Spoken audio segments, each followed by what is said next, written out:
Recently, a team from the International Monetary Fund released a report on the Nigerian economy under its Article 4, which covers variables such as the impact of COVID-19 on the economy, volatility in the prices of oil, and how these affect earning and spending power, government's response to the emerging challenges, and future projections. Joining us now to look at all of this is Tilewa Adebajo, Managing Director and Chief Executive Officer, CFG Advisory, a company that provides financial planning and investment advisory services for executives.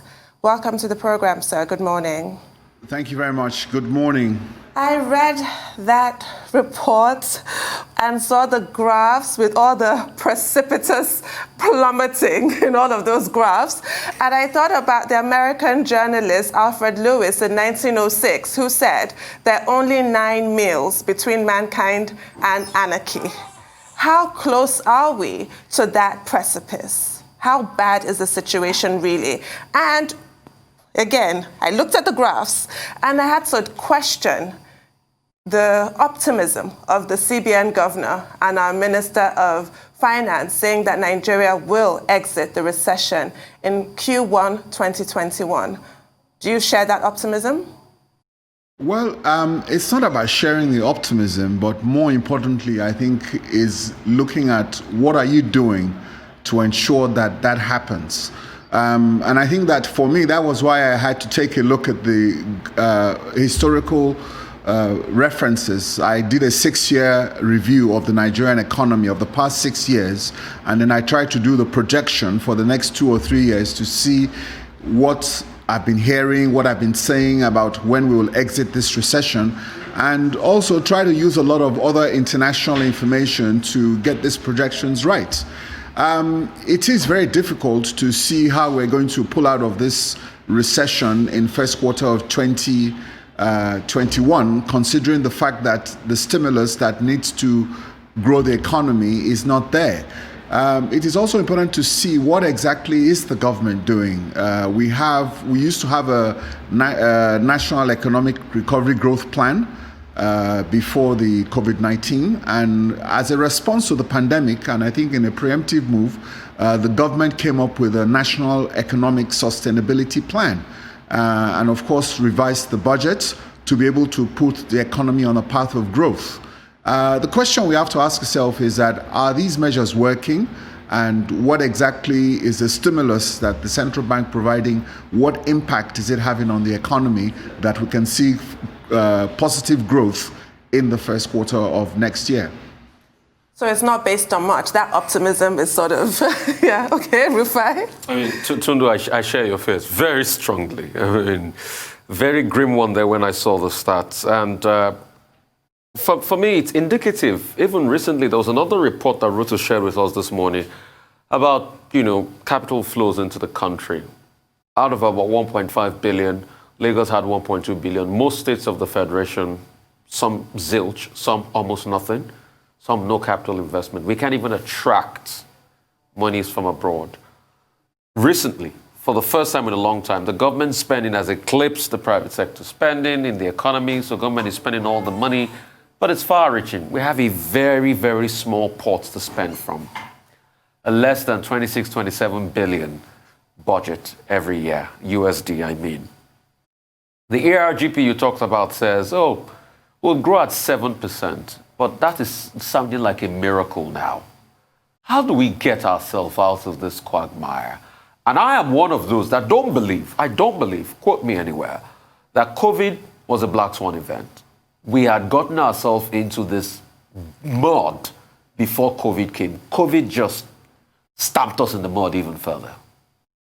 How do we get out of this? Well, the first way you get out of this is by understanding that you indeed have a problem. And I think it's important that we understand that. We have 3 very serious problems in this country with our economy. The fact is that in 2014, our GDP was about 570 billion. And we're projecting that the GDP will close at about 250 billion. That's a close to 300 billion loss of GDP. 300 billion loss of GDP is equivalent of Portugal's GDP, 3 times Ghana's GDP and 6 times Cameroon's GDP. That is what Nigeria has lost in the last 5 years.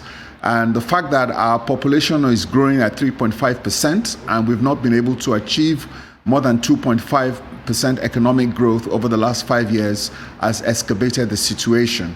And I think for me, that is the biggest problem we're facing, and we need to reverse this very quickly. The second problem we're facing is the debt crisis. Nigeria is in an unsustainable debt position, and I think the president admitted in his budget speech that we're now in violation of the Fiscal Responsibility Act. Our debt profile will now hit close to about $80 to $90 billion, and if we're not careful, by next year, our debt profile will be at $100 billion US, which is clearly unsustainable, considering the fact that 90% of our revenues are being used to service the debt. So what we need, I think, is for us to bring back all the economic management teams that we have to be able to put this economy on a path of growth. We need to be able to take some fiscal responsibility and insert fiscal discipline into the economy. We need to be able to get the central bank. Yes, the central bank has worked on monetary policy, but monetary policy in itself is not going to work. We need a combination and coordination of monetary policy, fiscal policy, trade policy, and investment policies. We need those 4 policy pillars working in synchronization to get the economy moving forward. Unfortunately, in Nigeria today, we do not have any economic leadership. We do not know who is driving the economy forward. And I think it's important that we identify somebody that will coordinate the economy and restore business confidence. Once you restore business confidence, the Nigerian economy is indeed very resilient. And I believe that with the right policy formulation and with the right direction and leadership, we should be able to get this out of the way. But I don't see that. And I do not see how even the economic sustainability plan is going to be implemented. There's still a lot of what I will call non-coordination between 4 critical ministries. Until we see that and proper direction, I don't think that we will see the growth that we require. Oh dear. Yes, you did identify as the biggest challenges fiscal indiscipline and the budget deficit we continue to borrow to finance. And like you said, the president acknowledges that he's crossed that threshold of 3%. It's actually Section 12 of the Financial Responsibility Act. So this calls to mind the calls to amend that act and implement sort of punitive measures and allow people to actually give it teeth right now. Because it's one thing for the president to admit violating the law of the land and there are no consequences apart from the lives of the daily average Nigerian. What other legislative measures do you think we need to create controls? And you also identify the fact that you sort of bemoan the fact that what happened in the last recession has reoccurred now. So all of those buffers that ought to have been put in place simply were not, and this was always kind of inevitable. I'd like your comments on that too. Well, as far as I'm concerned, we don't need any new legislative laws or to be able to help the Nigerian economy. Nigeria has one of the best investment promotion laws in the country today. Our corporate laws, I think, are very adequate.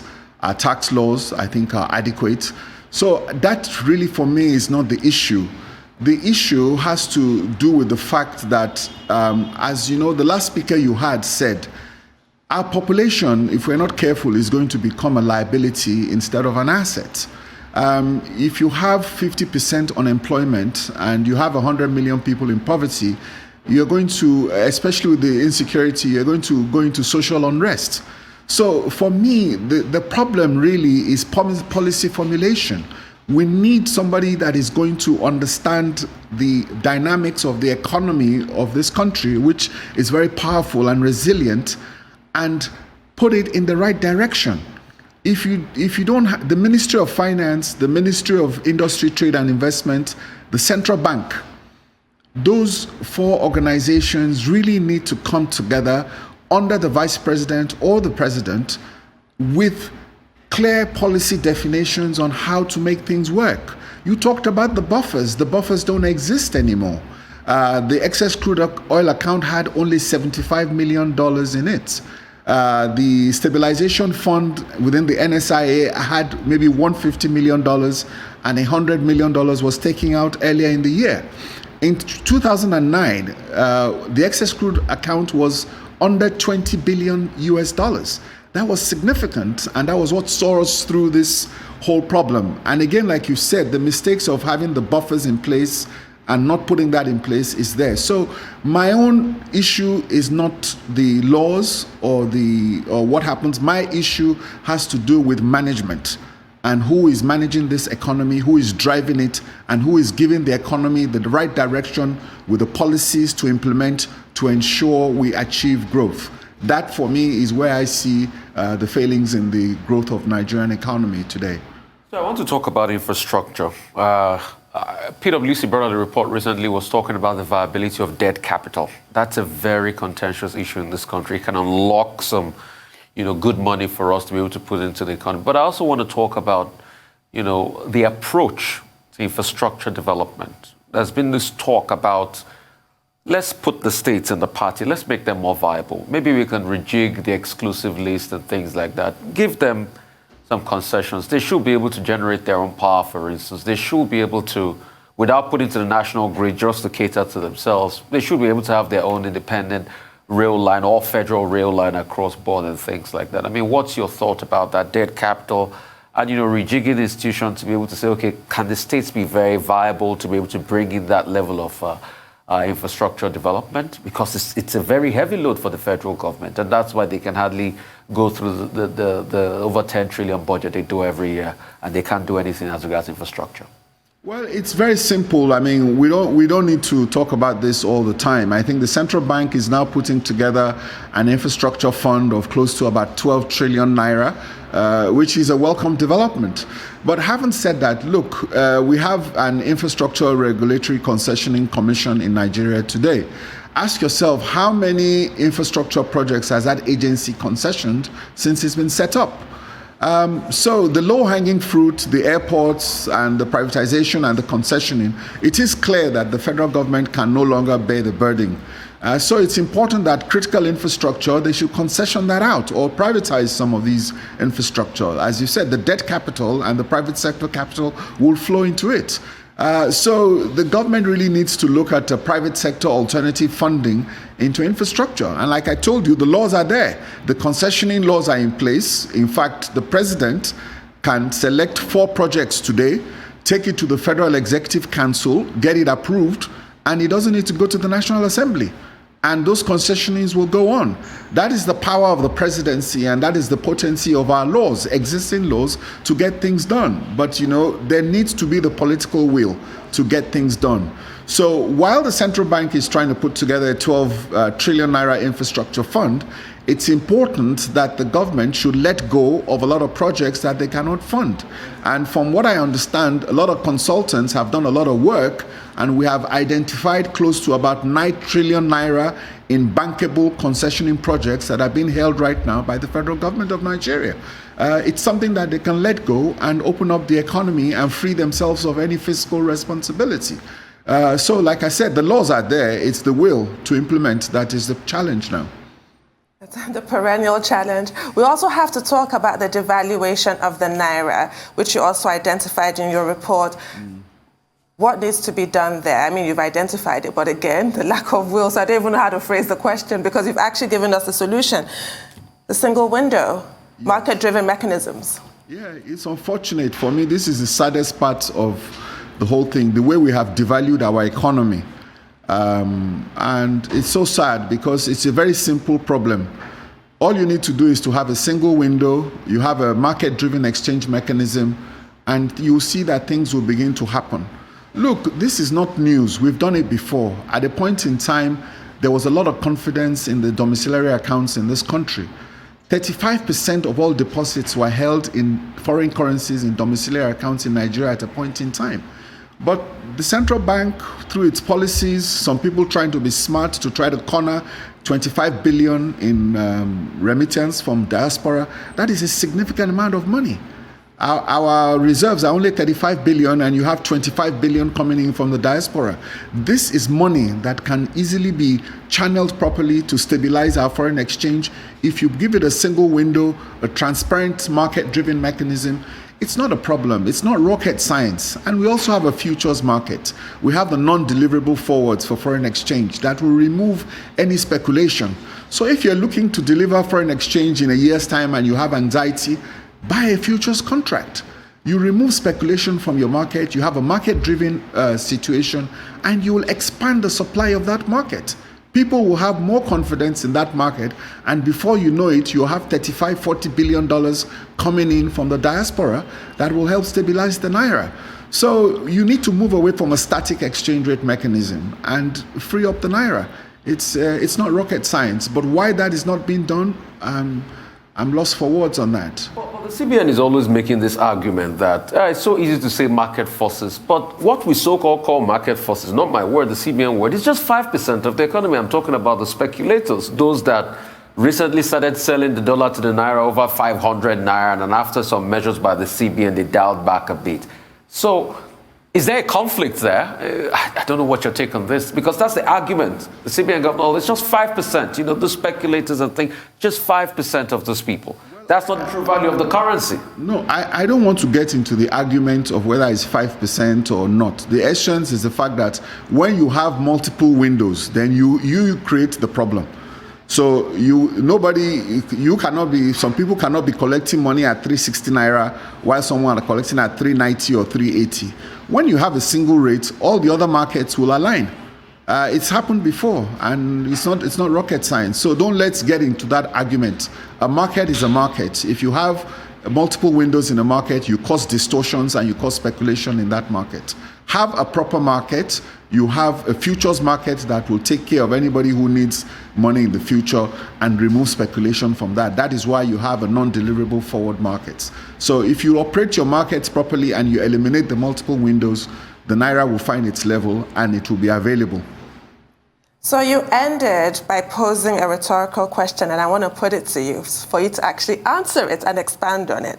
Yes. Did the stark reality of a declining economy that lost $210 billion of its GDP put 100 million Nigerians into poverty, over 50% youth unemployment, fester into a violent uprising? Definitely. I think that's without a doubt. If we cannot understand those linkages, and I think the previous guest you had on this program, I think he eloquently described those issues. The economic consequences of what has happened, I think, is what we're seeing that is manifesting itself. And I think that without a doubt, if we do not resolve all these issues, the end game will be the social unrest that we've seen. And I think it's important that we address this issue, address the poverty situation, and a lot of all the social intervention programs, we need to ensure that they're reaching the people that they need to reach, and we need to provide the palliatives, and we need to provide the succor to the economy. But again, if your economy is growing at 6% per annum, at the minimum, all these problems will disappear automatically. And that is really the silver bullet. If you can grow the Nigerian economy at 6%, you would remove 100 million people out of poverty. It's not rocket science. But what were we doing? A lot of people were attributing to crude oil prices staying up at that time. We're growing the economy at that threshold, prior to 2015 and all of that, and everything just caved in all of a sudden. And secondly, what are we going to do to be able to ameliorate this over 55% unemployment and underemployment rate in the country? Because that's stark. What kind of jobs do Nigerians even need as we speak now? Manufacturing jobs, agric sector, a lot of people are touting agric, or service sector. What kind of economy do we even want to have, or should we be talking about now?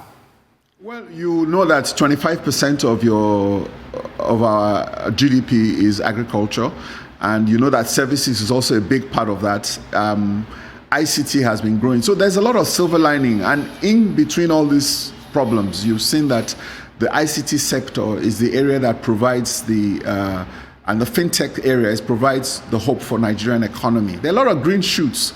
Even throughout these problems, you saw that you were talking about FDIs were low, but within this period, I think Paystack was able to raise $200 million in the middle of a crisis. $200 million came into a company that was into fintech. So if we position our economy properly, I have faith in the Nigerian economy. It's a resilient economy. But what we need to do is we need to manage this economy properly. We need to provide the right incentives. The Nigerians are there. Even not to talk, before you go out to foreigners, there are many local investors here who, if you put the right incentives in place, will do the right expansion. So it's a question of putting the right incentives in place to grow this economy so that not only do 100 million people become people who are productive and have disposable income. Then you can create aggregate demand and you can grow a proper economy and create a middle class. Once you do that, it's something we've done before, then we do not have a problem. So again, like I say, all these problems are surmountable. It requires political leadership, it requires the right policy, and it requires the right coordination of the right ministries and the right people with strong political leadership on the top to drive the growth. So I continue to have confidence in this economy that if we do the right things and we put the right policies in place, put the right managers in place, we will get the desired results. I'd like your comments on the president's explaining that the budget of 2021 will be financed by new borrowings of 4.2 trillion naira and proceeds from privatization, which come up to about 205 billion naira. Well, we don't know what is going to be privatized that will bring that money in. This is what I'm trying to say about cause and effect. You know, if you are going to make a statement like that, then you have to let us know that your privatization program is on track. But it's not. We haven't seen anything from the Bureau of Public Enterprise, and we have not seen any of the assets that they have slated for privatization or assets that they want to concession. It's very vague. So when you make these statements and you cannot back it up, then it becomes a problem because it's very simple. The only thing I do is I do diligence. If I see a government policy or a government package, I sit down and I track it every quarter to see what they're doing and, you know, if the policies reflect the growth that will be necessary to back up a lot of what they're saying. And if it's not there, then it's not going to happen. So it's important that we back up what our policies or our pronouncements with action. And I think this is really where we have that shortcoming. So that economic sustainability plan, it is important that we bring it out and we have people who are implementing and monitoring it so that we can get the desired results. All right, two quick questions, and I want you to answer them quickly. Number one, you keep saying if there's right management and leadership, and I quit when I hear that because we've got a team, a presidential, economic advisory council. Then we also have the one under the vice president, so we have multiple economic teams here and there. And the CBN with a lot of work, and you say there's not enough management of the economy. Moving on. Second from that, we ratified AFCTA recently. Is the Nigerian economy ready for the competition onslaught that will come as a result of that? Because we have a big market, a lot of people have been targeting the big Nigerian market. Free trade in that market will come with a lot of competition from our local producers. Are we ready for that? Yes, we're ready for that. And I think it probably will be a wake-up call for us. And we have a lot of entrepreneurs who probably will begin to respond to that. And of course, we do have our comparative advantage. So I'm not worried about that. Things like that help us and gives us the wake-up call. Because we'll find out that if we're not competitive in certain areas, maybe all of a sudden you find that a lot of what we need is probably going to come from Cameroon or somebody closer, which is a lot better for us. So I think it's a step in the right direction, and I think it will create a very good stimulus for our economy to grow and provide a lot of our entrepreneurs opportunities. Because just as a lot of people want to enter our market, then it provides opportunities for Nigerians to also go into the whole of Africa. So it's a two-way street, and I think it's all positive. I talked about the two broad things managing the economy, yet you keep saying if we manage properly. Yes, you have all these things. It doesn't matter what you have. Okay, I'm asking you a question now. We're saying that we're going to exit the recession in first quarter 2021. Can you tell me who is responsible for that? There are all these committees that have come up with all these very good plans, but the question is who is implementing on a day-to-day basis? Who is coordinating? Who is monitoring to ensure that those numbers are there? We don't see that. Yes, all these committees have done their work. They've come up with very good plans. They've come up with a sustainability document. If you take a look at that, very well written, good plans, but we need implementation. So if you don't have implementation, monitoring, and leadership that is driving this whole process, then you will not get the desired results. Well, thank you so much for joining us this morning, Mr. Adebajo.